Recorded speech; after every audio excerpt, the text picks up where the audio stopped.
And to the point of investing in our community, the fact that, as was said by former Councilman Krokowiak, that there's been 4 years of inaction, and I can say that while I was on the council and he was my colleague, he continuously called for the default of Edison Lofts, and I am thrilled that we are finally making very difficult decisions to allow us to make different choices. So the investment, as far as I see this, is well worth for all of us as we move forward together in progress and see a town and reimagine a town that we all want to live in. So I do want to, and the last thing I had for you, Mr. Gross, if you can, because Councilwoman Castellino reminded me, with respect to Edison Lofts, the 91% of the occupancy rate, has that surpassed the estimated revenue anticipated? I won't say that it has surpassed it, but it's certainly, we're very pleased at what has become, certainly over the last year or so, a rapid escalation. Okay. So we're pleased with that outcome. That is good to hear. Thank you very much. Did any of my colleagues have anything else before we move on? I did want to see if the mayor was available, so if you can just give me a moment. I wanted him to comment on some of the public comments as well. If he can join us, that would be great. And I'm on the meeting, Council President. Oh, hello, Mayor. That was a surprise. How are you? Welcome, and thank you for joining us. We would all love for you to address the concern of the first reading, although we all participate in saying this is first reading, but I would like you to share as well. Please. So obviously we're talking about the ordinance. We understand and I appreciate the significance of this, but we can't simply ignore what is a 20-year history with our downtown and redevelopment. It was one of the first redevelopment zones even created in New Jersey after the state created the legislation in the late 90s. So, we have to kind of keep all that in context. So I understand it's a big ask of the council, as some of this is still a moving target, but the township recognized at that time, and I think that has been echoed several times over the years, of the significance of the downtown and what that means to the community. So clearly, I don't think anyone's completely happy with where the project and the zone has gone in its entirety, but we're not talking tonight about phase one. We're talking about phase two, and I would say that phase one, despite some concerns that many people still have, has been a huge success. And again, let's look at this in context. This was an old abandoned factory. It was old and unique, but it was difficult, with several challenges were created, and Councilwoman McCartney was there. No developers wanted to touch it. Many professionals told the township we were kidding ourselves and even trying to get that redeveloped because of the challenges and because of the cost. But the township put its faith in PRISM, and they waited out 3 years of litigation that went all the way to the state Supreme Court. For those in the public who might not know, they waited out the terrible recession that came about in late 2008 and 2009, and eventually built a project that the township should be proud of. For those people who've had a chance to visit inside, it's beautiful. The units are stunning. The amenities are stunning. They're now approaching 90% occupancy. And despite some of the concerns that public had during all the discussions, there's almost no school children, from these number of units. There's almost none, which was a big concern that many people of the public had. And because the pilot was negotiated, the pilot agreement with the township was negotiated based on a percentage of revenue, because the market is so hot, the township is actually making more off the pilot than we actually pro forma'd years ago, which many members of the public and council members at that time said were unrealistic expectations. So what we're talking about tonight has nothing to do with phase one. I would argue that that is a huge success, and this township owes a certain gratitude to Prism for sticking it out, for waiting out all the challenges, and investing, I don't know for sure, but probably $100 million, if not a little bit more, into our downtown when you factor in all the carry costs and defending that litigation and all those things. So if sometimes we just step back and look at some of the important things to consider,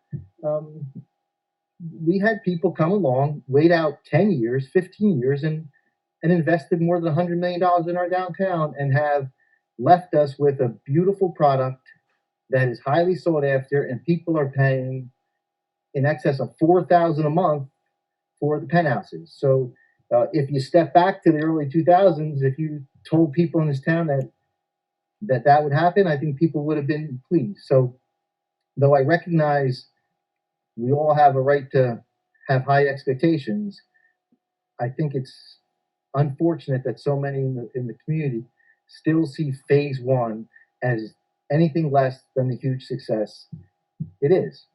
However, what we're here to talk about tonight is clearly what is the frustration is phase two.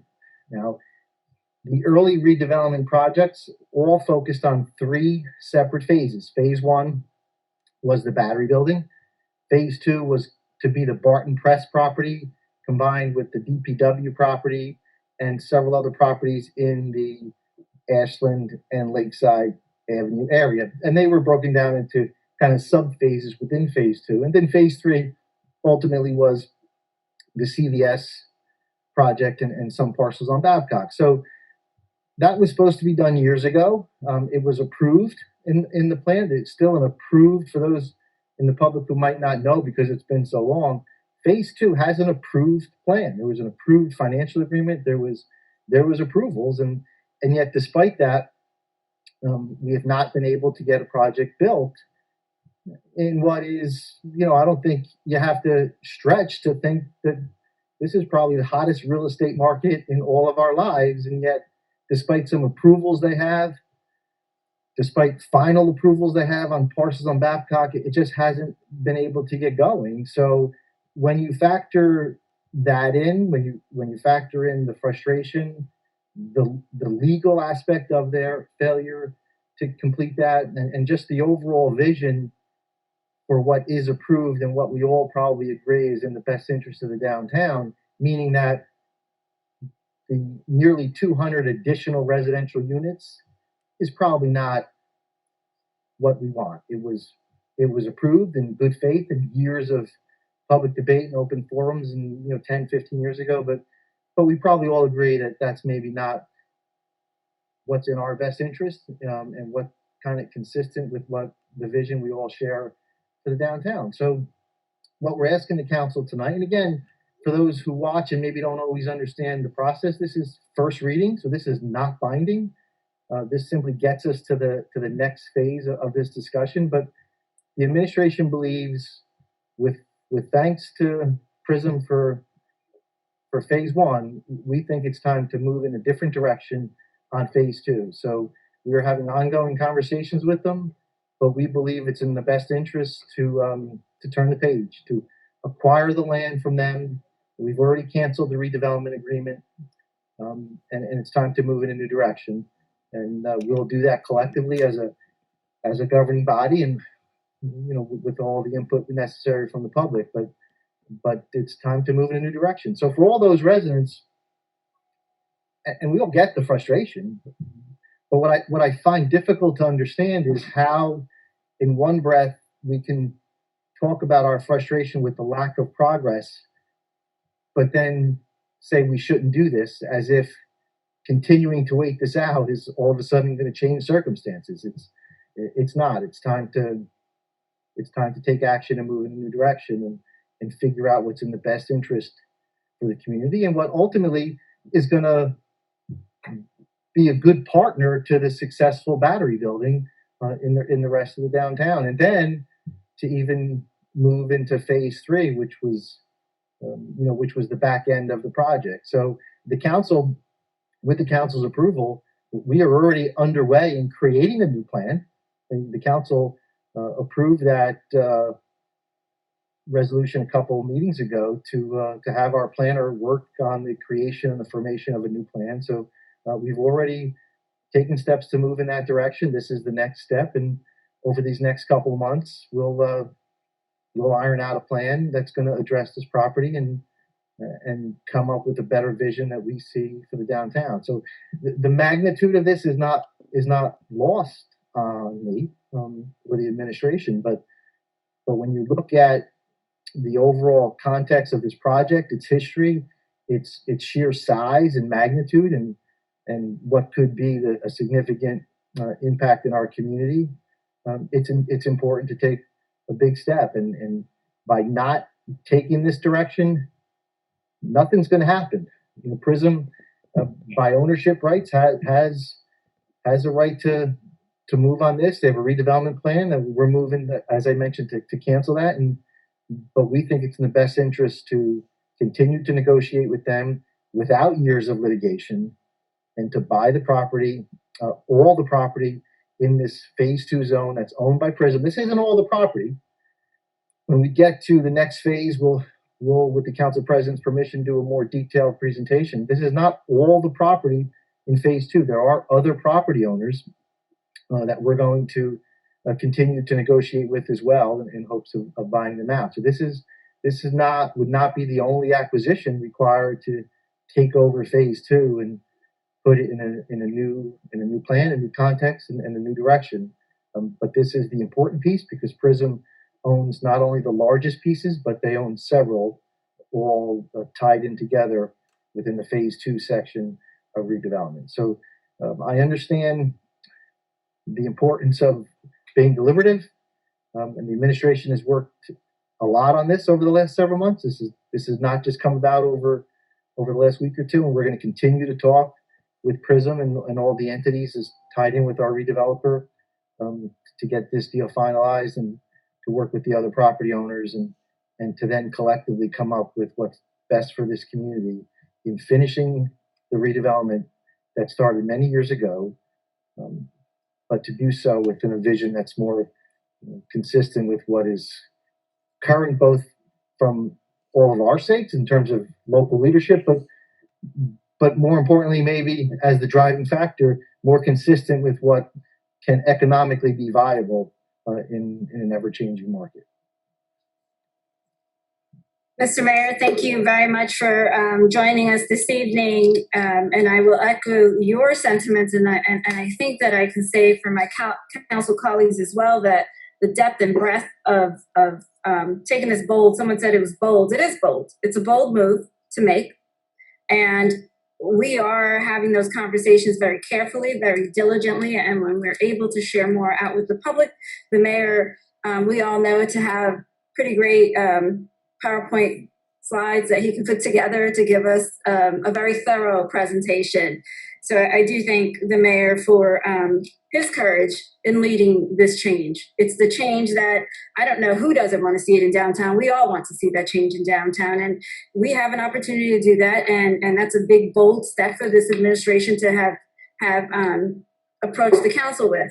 And I, quite frankly, am happy to be here to be part of this change that will be transformational for our community. So thank you, Mayor. Thank you, the administration and my council colleagues for their participation, support, and brainstorming together. I really do appreciate the collaboration and look forward to the time that we can share publicly.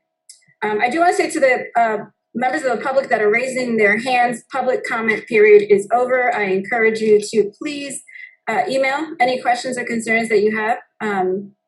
And I think that's all we have for you, Mr. Mayor. Thank you so much. I did want to know, is Mr. Trank still here? Mr. Trank?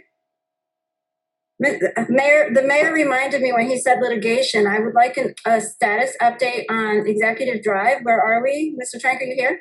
Yes, I am. Thank you, Council President. Thank you. So there's two aspects. There's Executive Drive and there's the current library site. And we're pleased to report on both. A tremendous amount of progress has been made since the last council meeting. Specifically, on July 6th of this year, a couple of weeks ago, the appellate division affirmed the township council, the trial court, and the planning board in its entirety and dismissed Mr. Malanga's lawsuit, which sought to overturn the designation of the library as an area in need of redevelopment. The appellate division specifically found that when the facade collapsed in 2015, during the winter of 2015, and then all the efforts that the township took since that point to investigate options, alternatives, and to recognize that the current footprint of the library was constrained, especially in partnership with the existing public library, to look forward towards the potential site on Executive Drive, that the township council, the planning board, and the administration operated strictly within the law, and that the project is now set to go forward. So what does that mean? What that means is we, at the last council meeting, this council approved a resolution to allow the architect who the library had recommended, and we worked closely with Anthony Iovino. So he's starting the plans for 10 Rooney, so that hopefully by early fall, that is obviously going to be publicly bid and will be prevailing wage. So that project can be bid out, because that's going to be the cornerstone of Executive Drive, specifically a 25,000 square foot new library at 10 Rooney. So meanwhile, final approvals have been obtained, and all time periods to appeal have passed with regard to the 425 units on Executive Drive, which will include 64 affordable and moderate income units, and include a 2-acre dog park. So what's pending there is the DEP, the Department of Environmental Protection, has to provide final permits for that project, and then the closing will occur. At the closing, 10 Rooney will be deeded to the township, and then at that point, assuming that we bid and awarded the new library, the construction will begin immediately. I would anticipate a closing will occur in the fourth quarter of this year, and hopefully construction will be ready to begin on the library as well as Executive Drive, early next year. That construction, as I think Council President, you pointed out at the last meeting, is anticipated to take 7 months. We'll be a little conservative and say 9 months. But the good news is that's all internal construction for the library, so we don't have to worry about too many weather events affecting the internal construction of the library. So that would put us in a position, hopefully by the fourth quarter of next year, 2022, where the library would be ready to move from its existing site. As you know, this council has approved the redevelopment agreement, and now with the appellate division dismissing with prejudice Mr. Malanga's challenge of the redevelopment designation there, the state of New Jersey has provided Mr. Alpert, the Alpert Group, with important 9% tax credits, which will allow 62 or 63 units of senior, affordable, and moderate income housing to be built on the existing library site, along with the community space and hopefully an auxiliary library there of about, I think it's 500 to 7,500 square feet on the existing library site. So that construction would likely begin in late 22 or early 2023. So all told, we'll end up with 124, 25 affordable and moderate income units between the two projects, a 2-acre dog park, a new library of approximately 25,000 square feet, and critically with the library's, foresight, some great public space, outdoor area by the library. So things are moving along. And again, I can only one of the comments that was made in the appellate division's decision I wanted to highlight, that they said that part of providing equity is to promote equity, education, and a sense of community, and that they thought that the appellate division cited the trial court decision in saying there was substantial credible evidence that the obsolescence of the existing West Orange Public Library constituted a detriment to the public welfare in that it did not provide essential services that promote equity, education, and a sense of community, and that the new project that consists of all of the components that I just articulated will achieve that result. And so we're on track, Council President, for those projects, and we're meeting every 2 weeks with all the stakeholders to make sure that everyone is rowing in the same direction to achieve those timelines. Thank you, Mr. Trank. I'm happy to hear that the output group did not lose the 9% credit. I know that that was a concern at some point with the litigation, but so they didn't lose that. No need to reapply. I'm very happy to hear that. They may need to seek an extension from the Lieutenant Governor with our support, and obviously it's anticipated that the township would support that if it becomes necessary. He's supposed to have those units in service in 2022. So on this timeline, it'll be 2023. But we're certainly hopeful now that the litigation is over, that all of that, just like we dealt with the grant, that all of that will be able to stay in place. I'm also very excited that we will be able to provide affordable senior housing because it is very needed in our community, and the fact that it is at that location. I know that there's presently construction going on across the health group. What is the name of the health group that's in town now? I'm so sorry. Thank you, Zufall. Zufall Health will be right across the street, so certainly provides a lot of access for healthcare to our seniors in that same area. So I'm very excited about all of the progress in that. My last question to you, Mr. Trank or Mr. Mayor, are we going to post the opinion? I think it's important for the residents to read the opinion. It's a well-written decision by the appellate division, and certainly clears up a lot of misinformation that has been circulated for quite some time. So if we could post that somewhere, and possibly if the library, or we can share it on our site, the plans that the library has for its remodeling, if you will, because they are spectacular. I look forward to when those projects begin. Yeah, definitely. Awesome.